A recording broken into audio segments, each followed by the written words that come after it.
Okay. Well, good afternoon. It's wonderful to be back here in Seminole County. We got a great announcement here today, and I'm happy to be joined with the state's Commissioner of Education, Manny Diaz. I'm also happy to be joined with by Senator Jason Broder and Representatives Smith, Hawkins, and Plakin. So I want to thank them for all their hard work. And then we have, a number of students. We also have some teachers who are going to be able to speak today. We have Shauna Norris, who's a 7th grade teacher from Pasco County. And then we have Abe Lopez, who's a teacher from nearby here at West Ridge Middle School. So I want to thank him for coming.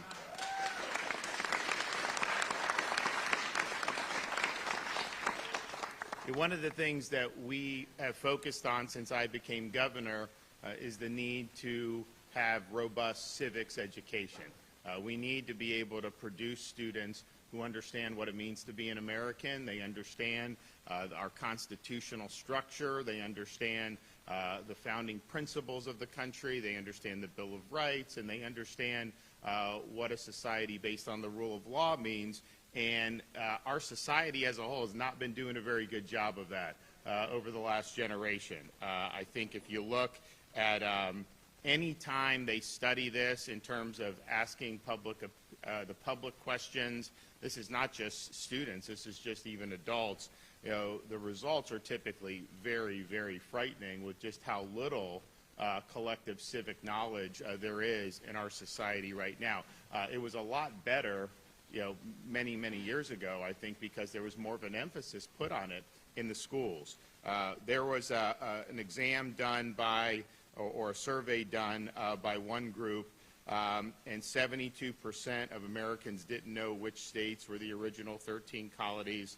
Less than a quarter knew why we revolted against the British in the first place, and 12% thought Dwight Eisenhower was fighting in the Civil War. So, those are things that are not acceptable, and those are things that we're not going to stand by and allow to happen in the state of Florida. We have done a lot since I've been governor to counter that trend. First, we've embedded great civics texts in our English language arts standards. We've updated our civics curriculum, tests, and standards. We've launched the Florida Civics and Debate Initiative for students to learn about history and compete with their peers. And we hosted the first ever National Civics Debate Championship last year. I think some of these students have participated in the programs. And we ended up, I think we started with, I think we're going to have almost all school districts now participating next year. We created the Civic Seal of Excellence for teachers, so that if they go through that relatively short program, they get a $3,000 bonus for doing that.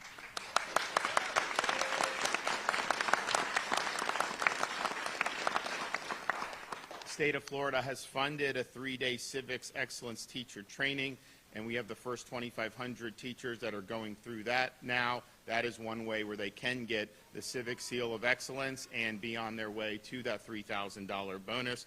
We've also hired regional civics coaches to support our students and teachers, and so we've already seen a great success with these initiatives. And so one of the reasons why we wanted to come and highlight what we've done is because we just got the civic literacy exam results for this past school year, and we've seen an improvement by 5%. So we're now at almost 70% are passing our civics exam. Now, that's not nearly good enough, but that is much better than I would say most people would expect. And certainly much better than probably what you get in most parts of the country. And so we're getting, more than 2/3 of the students are passing. We're going to continue to improve those numbers. But if you look from 2021 to 2022, we saw improvements across demographics. We saw improvements with people that are economically disadvantaged.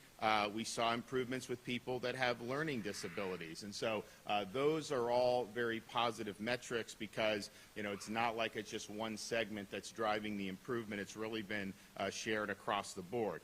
So we're going to continue to put the foot on the gas on this. It's very, very important. We are going to be expanding our Civics and Debate Initiative in the state of Florida. We have $1 million for the next fiscal year, which starts this week, for expansion, and that's double last year's funding. You know, we started it, we got philanthropic contribution, $5 million, but we've put some money in, and now we're putting the $1 million. And so prior to the initiative, we had very limited opportunities for civics and debate throughout the state. Only 11 school districts had opportunities for folks, for the students who would do it. First year of our civics and debate initiative, we had debate teams in 30 school districts.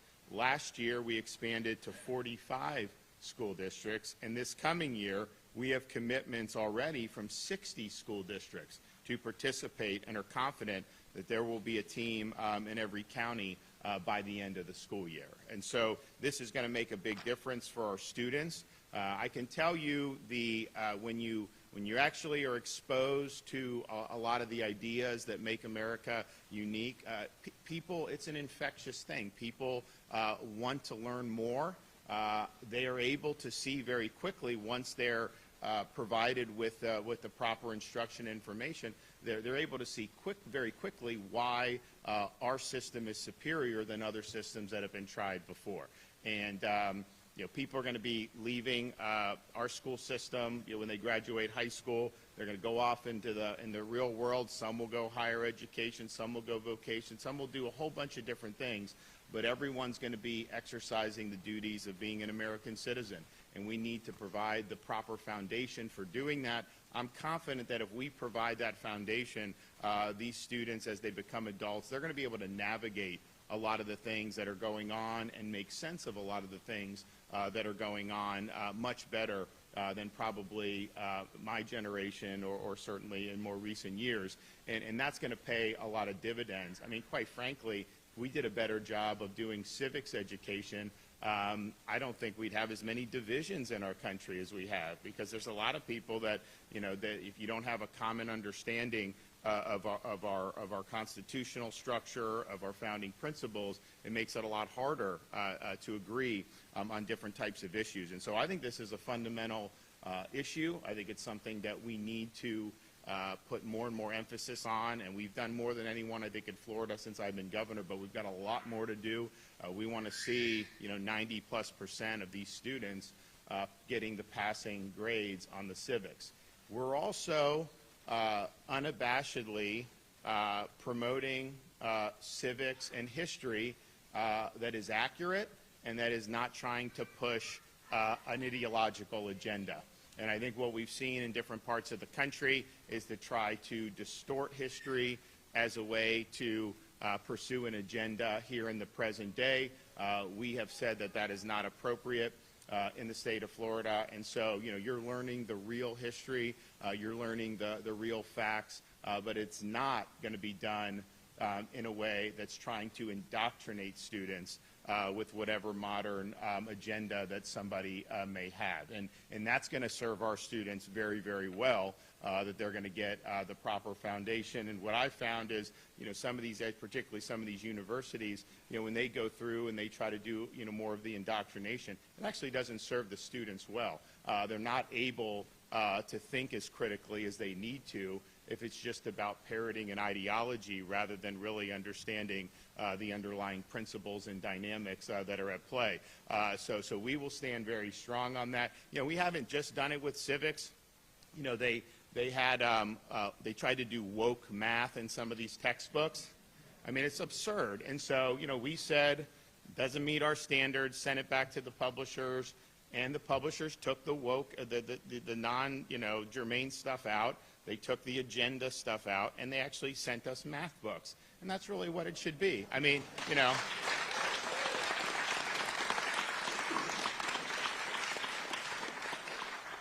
So I think it's really, and you know, we live in an era where you will have places around our country that will want to take down statues of George Washington, Thomas Jefferson, Teddy Roosevelt, you name it.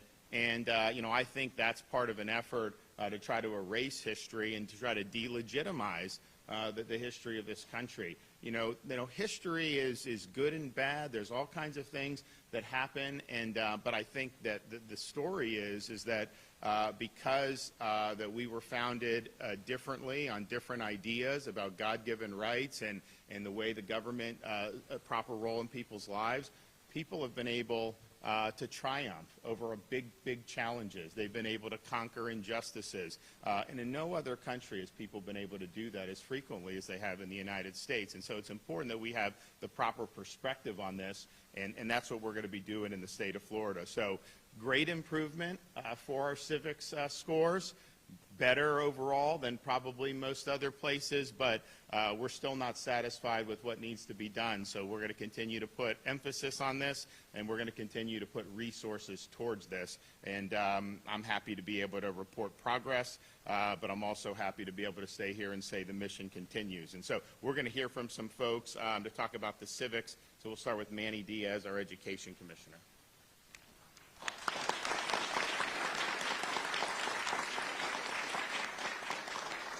Thank you, Governor. Thank you, everyone. And isn't it amazing to have a governor here in the state of Florida that understands the importance of American civics and the constitutional principles that our country was founded on, and that we should be teaching that to all of our students, and we'll continue to do that in Florida. The governor highlighted some of the progress we made. I'm going to go deeper into the numbers. I'm very proud of the assessment results, and like the governor said, this is just a start. This is progress. We got work to do. But I'm very happy to report. Performance increased overall 5% in civics, as the governor mentioned. Performance increased by 2% overall in U.S. history. African American students increased performance by 8 percentage points in civics, 4 percentage points in U.S. history. Students from economically disadvantaged families increased performance by 7 percentage points in civics, and Hispanic students increased by 6 points in civics. So amazing progress all across the board, and drilling down on the importance of civics for our future citizens or future leaders in the state of Florida. This wouldn't be possible without the leadership of Governor DeSantis and his emphasis on this importance and all of the work that our educators are doing every day in our classrooms. So we're proud of the progress we made, but we're going to continue to have our teachers teach unbiased U.S. history and civics. We want our students to know history, but we also want them to be part of history. In order to do that, as the governor mentioned, you have to have an understanding of our system of government so that they can go on to be leaders in our country. And we're going to give them the tools to continue to do that, and we're going to give the tools to our teachers, as the governor mentioned. The department is supporting the governor's vision through a variety of initiatives here to build on the great assessment results that we release here today, and we want to improve in the future, and I'll give you a little bit of that. Civics literacy initiatives spurred by Governor DeSantis will continue through the next year with priorities such as professional development for school principals to help school leaders support teachers in the implementation of civics. It's not only our teachers in the classroom. We have to have leaders in these school buildings that understand the importance of civics and can help those teachers along the way to impart that knowledge on our students. A continued expansion of the Florida Civics Debate Initiative, as the governor mentioned, and professional learning materials for speech and debate coaches, because we have to have people that are properly trained to teach our students with that. National Civics and Debate Championship that Florida will host in November, bringing speech and debate teams across the state and the nation to compete for the second year in a row in Florida. We're proud of that. The development of pathways to public service careers through the expansion of the government and public administration career and technical education curriculum framework, and the implementation of revised civic and government standards to make sure that we have unbiased U.S. history and proper American civics. I'm proud to stand here with the governor and to be at the Department of Education, where we will make sure that our students are taught and educated and not indoctrinated. So looking forward to many things to come. Thank you.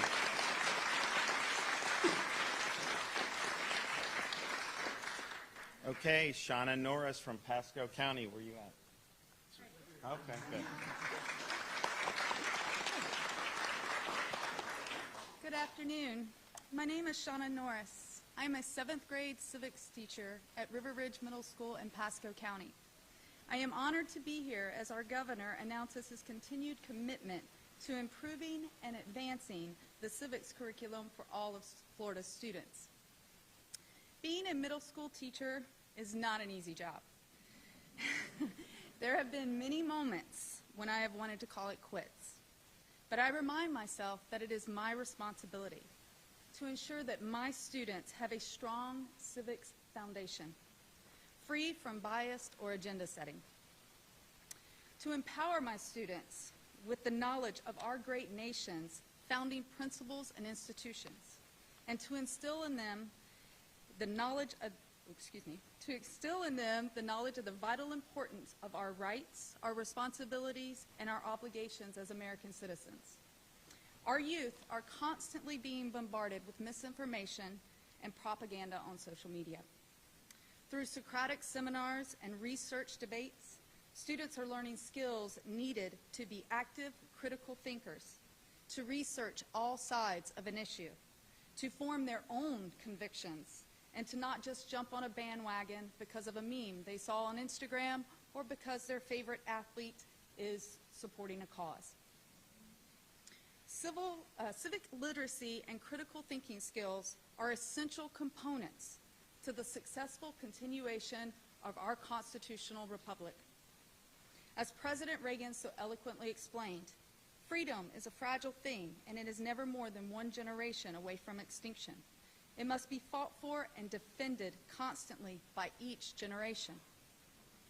Thanks to the governor's commitment to civics education, Florida is leading the way for our next generation of well-informed, active participants and defenders of the freedoms that we hold so dear. Thank you.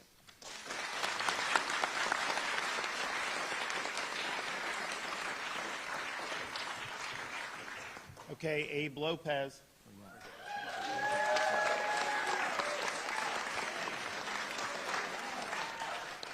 My name's Abe Lopez, and I'm a 7th grade civics teacher here in Central Florida. I just finished teaching my first year at Orange County Public Schools, and I would like to publicly thank the governor for recognizing the importance of civics education and for his call for excellence in civics education.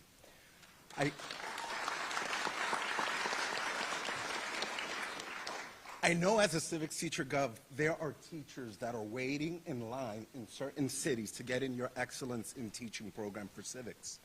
There's a lot of enthusiasm, and we are grateful for the investment that you've made in our space, not only for the students, because that's really important, but also for us as professionals. So thank you once again, Governor. As I went through the year, I can't tell you enough about the importance of connecting with these students as individuals. I teach at a Title I school district that historically sees a lot of need, and often the students that are underperforming and they're not proficient in many subjects. By the time these kids get into my classroom, my 7th grade classroom, this is the first exposure to civics for many of them. Often they come not knowing the basics of government, including what's the difference between the federal, state, and local levels of government, let alone what is the purpose and the importance of the United States Bill of Rights. I use this opportunity as a blank slate to help my students understand that their rights are intrinsic and do not come from a man, they do not come from a government. Our rights come from a creator. And once you acknowledge that your rights come from a creator, they can't be taken away by a man or government. And they're understanding and grasping that. Some students ask me for my opinion on the hottest topics of the day. I respond to them, it is not my job to get them to think the way I think. I tell them that it's my job to teach them to think for themselves.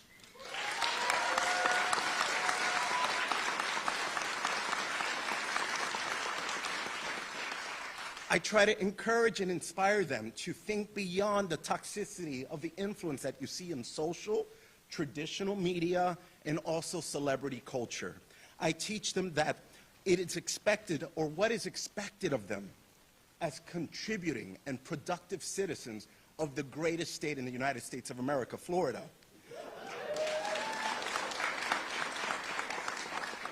I teach them that no matter your background or socioeconomic status, you are an American, and that's something to be proud of. In my classroom, I welcome dissent, debate, engagement. I teach American history, the good, the bad, at times even the ugly. But I tell them that for every period of bad or ugly, bold men and women, proud Americans, arose to make ours a more perfect union. That their freedom is not free. And it's their time now to prove that the sacrifices that have already been made were not in vain. By the end of the year, I was one of the highest performing teachers in my department.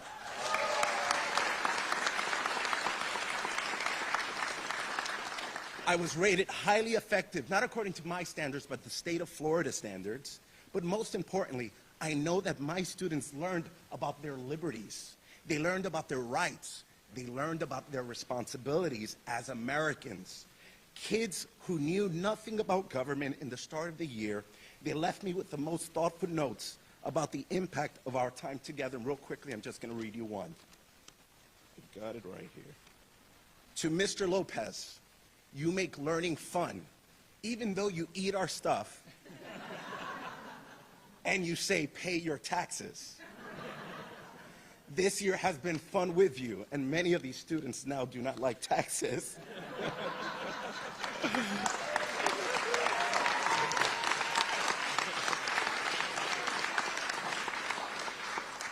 So understandably so, and I end with this. Many of us, as I'm a dad, above all, I'm a husband, I have 3 young children in the school system, public school system. Many of us feel that life, liberty, and our ability for self-governance is in peril. How do we address this? We address this by what Governor Ron DeSantis is doing, by demanding excellence in our civics education. So, Governor, on behalf of many teachers who probably don't feel comfortable speaking the way I'm right now, I want to thank you publicly, and I can thank you in English, Spanish, and other languages. Thank you for your steadfast commitment to excellence in civics education. Thank you for taking the hits for my children, for my family, for my colleagues. And Governor, if I can give you any kind of advice at all, I say, let's make America Florida.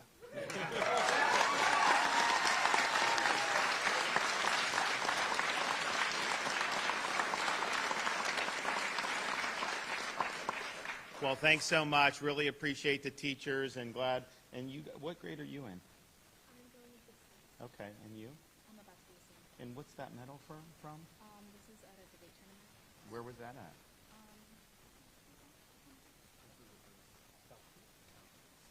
And what was your subject that you debated? Been a lot of subjects recently. It was the one about whether or not Turkey should be admitted into NATO. Oh, okay, good. Is that what you did too? Okay. And you argued pro or con?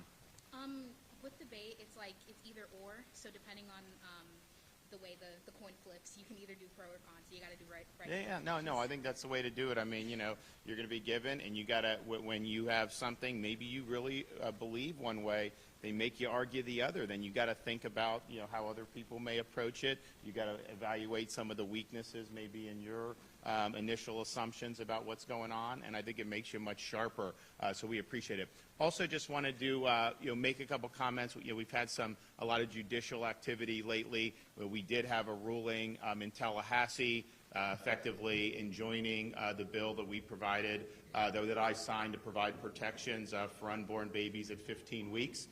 We knew that that was likely going to be what was decided in that case.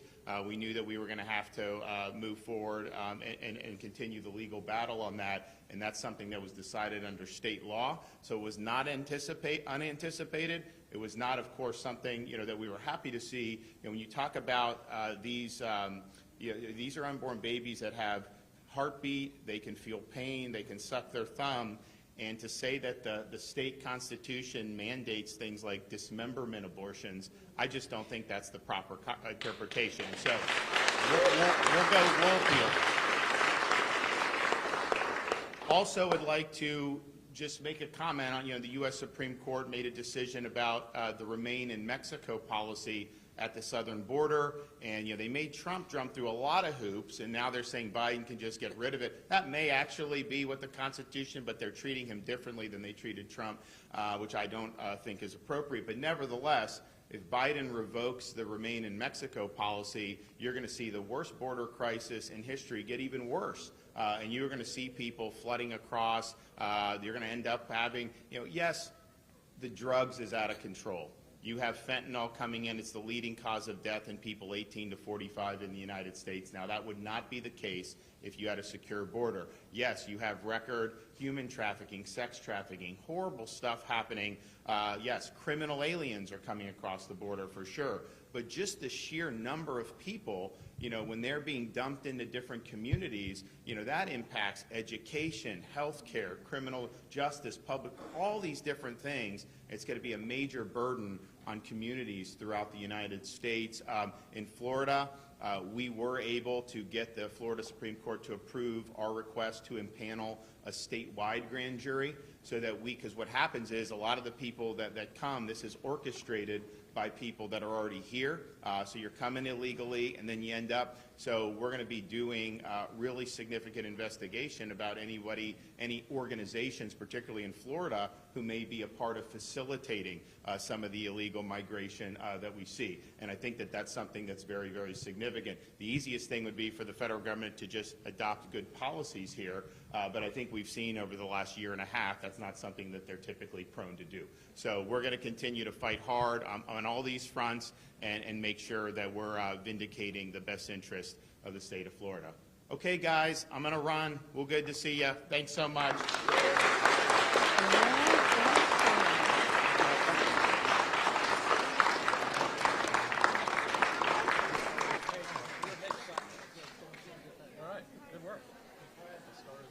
Welcome to your first press conference. Pretty exciting. So good to meet you. It's kind of how they all go. We got to grab lunch or something. Want to have you guys over my house. Let's go this way.